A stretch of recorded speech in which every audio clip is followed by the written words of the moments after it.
एक किसान अपने गांव की परेशानियों से बहुत दुखी था। किसी ने उसे अपने दुखों के निवारण के लिए बुद्ध की शरण में जाने को कहा, जो कुछ दिनों के लिए यहाँ से कुछ दूर एक गांव में आया है। वह निश्चय ही तुम्हारे सब दुखों का निवारण करेगा। यह सुनकर किसान बड़ी इच्छा से बुद्ध की शरण में गया, यह सोचकर कि बुद्ध उसे उसकी समस्याओं, मानसिक पीड़ा, तनाव और दुखों से मुक्ति दिलाएंगे। वह बुद्ध के पास पहुंचा। उसने बुद्ध से कहा कि हे बुद्ध, मैं एक किसान हूँ। मुझे खेती करना पसंद है, लेकिन बारिश कभी भी पर्याप्त नहीं होती और मेरी फसलें बर्बाद हो जाती हैं। पिछले साल मेरे पास खाने के लिए कुछ नहीं था और इस साल भी अत्यधिक बारिश के कारण फसल को बहुत नुकसान हुआ। मेरे पास खाने के लिए पर्याप्त भोजन नहीं है। किसान ने कहा, मैं शादीशुदा हूँ।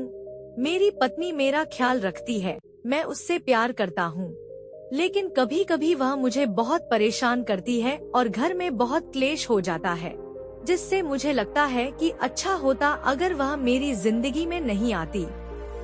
मेरे भी 2 बच्चे हैं। कभी कभी मेरे बच्चे भी मेरा अनादर और अवज्ञा करते हैं, मेरे निर्देशों का पालन नहीं करते। किसान लगातार बुद्ध को अपने दुखमय जीवन के बारे में ऐसी तमाम बातें बता रहा है। बुद्ध उस दुखी किसान की समस्या को ध्यान से सुनते रहे। अपनी जिंदगी की सारी परेशानियां बताने के बाद जब उन्हें राहत महसूस हुई तो वह चुप हो गए।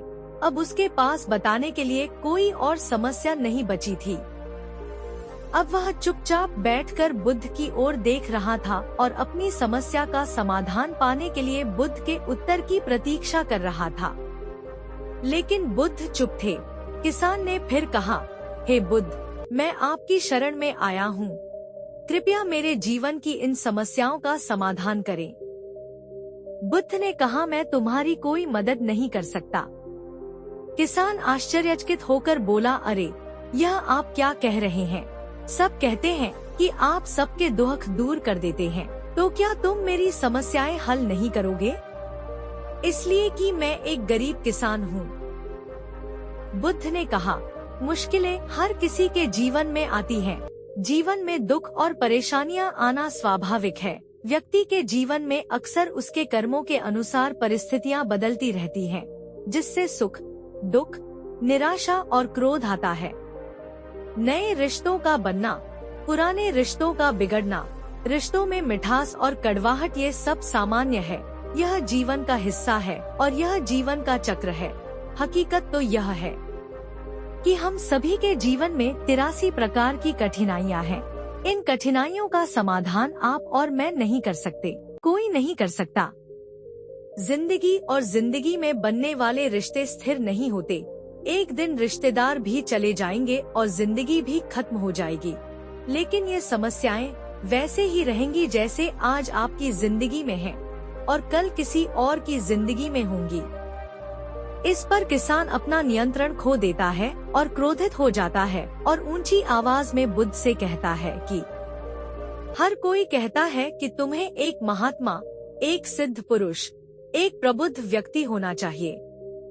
मैं इस विश्वास के साथ यहाँ आया हूँ कि आप मेरी मदद करेंगे।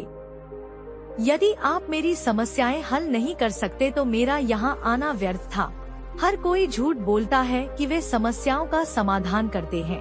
आपने मेरी एक भी समस्या का समाधान नहीं किया। तुमसे अच्छे तो वह महात्मा हैं, जो 2 वर्ष पहले मेरे घर आए थे। उन्होंने मेरे लिए यज्ञ कराया, दान दक्षिणा दिलवाई और मेरे मन को असीम शांति मिली। कुछ सुख भी बने और कुछ दुख भी कम हुए। लेकिन तुमने मेरी कोई भी समस्या हल नहीं की। तुमने मुझे सीधे तौर पर मना कर दिया। बुद्ध ने कहा, क्या वह सब करने से जीवन के सारे दुख समाप्त हो गए? इतना कुछ करने के बाद भी अब आप इतने परेशान क्यों हैं? अब आप पहले से भी ज्यादा दुखों से घिर गए हैं। तात्पर्य यह है कि जीवन में दुख कभी समाप्त नहीं होते। किसान बोला, तो क्या मैं मान लूं कि तुम मेरी मदद नहीं कर सकते? यदि आप ऐसी छोटी छोटी बातों का समाधान नहीं कर सकते तो आपके उपदेशों का क्या लाभ? बुद्ध ने कहा, मैं तुम्हारी 83 समस्या का समाधान तो नहीं कर सकता, लेकिन हाँ, मैं तुम्हारी 84वीं समस्या का समाधान अवश्य कर सकता हूँ। किसान आश्चर्यचकित हो गया और बोला, 84वीं समस्या क्या है बुद्ध ने कहा, यानी कि तुम अपने जीवन में कोई समस्या नहीं चाहते। आपकी सारी समस्याएं इसी समस्या के कारण उत्पन्न हुई हैं। यदि आप इस तथ्य को स्वीकार कर लें कि जीवन में समस्याएं मौजूद हैं और समस्याएं जीवन का हिस्सा हैं, तो आप जीवन की समस्याओं से विचलित नहीं हो पाएंगे। आप जीवन में आने वाली समस्याओं से विचलित हो जाते हैं क्योंकि आपको लगता है कि आप दुनिया के सबसे दुखी व्यक्ति हैं, जबकि सच्चाई यह है कि हर किसी को अपना दुख सबसे ज्यादा महसूस होता है। लेकिन जिस दिन आप यह समझने लगेंगे कि मेरा कष्ट अन्य लोगों की तुलना में बहुत कम है, उस दिन से कोई भी दुख आप पर प्रभाव नहीं डाल पाएगा। जब तक आप नहीं चाहेंगे कि आपके जीवन में कोई परेशानी न आए और आप हर दुख दर्द से बचे रहें, तो यह संभव नहीं है। ऐसे में छोटा सा दर्द भी आपको बेचैन कर देगा और आपकी मानसिक शांति भंग कर देगा। अगर आपके जीवन से परेशानियां पूरी तरह से दूर हो जाएं, अगर आपको हर दिन हर पल बिना दुख और कठिनाइयों के जीवन जीने को मिलेगा, तो आप ज्यादा दिन तक ऐसा नहीं जी पाएंगे। एक समय आएगा जब आप हर दिन एक ही तरह की जिंदगी जीने से पूरी तरह से तंग आ जाएंगे और ऊब जाएंगे, क्योंकि जीवन में किसी भी चीज की अधिकता जीवन के लिए भयानक समस्याएं पैदा करती है। आरामदायक जीवन जीने से आप मन और शरीर दोनों से विकलांग हो जाएंगे, तो ऐसे जीवन का क्या फायदा जो बाद में आपको नर्क जैसा जीवन जीने पर मजबूर कर दे। जिस तरह खाना खाने का असली आनंद तभी मिलता है जब बहुत भूख लगी हो, और पानी पीने का असली मजा तभी आता है जब बहुत प्यास लगती है, उसी तरह जीवन के तमाम दुखों और परेशानियों को झेलने के बाद ही खुशी का आनंद मिलता है। इसीलिए जीवन में सुख और दुख अलग अलग रूप में आते रहते हैं। हम चाहकर भी जीवन से सुख दुख को खत्म नहीं कर सकते, लेकिन उनसे इतना ऊपर जरूर उठ सकते हैं कि कोई भी बड़ी समस्या मन को विचलित न कर सके। इसके लिए अपने मन को शक्तिशाली बनाएं, धैर्य रखें, प्रतिदिन आध्यात्म का ध्यान करें, ज्ञान बढ़ाओ। यह आपके जीवन की सभी समस्याओं का समाधान है। इसे जीवन की चतुर्मुखी समस्या का समाधान कहा जाता है। महात्मा बुद्ध का यह अद्भुत ज्ञान पाकर किसान संतुष्ट हो गया और उसका मन बिल्कुल हल्का हो गया। मन में जो समस्याएं परेशान कर रही थी, उनके प्रति जिज्ञासा शांत हो गई। किसान ने अपनी आंखें बंद कर ली और आनंद का अनुभव करने लगा।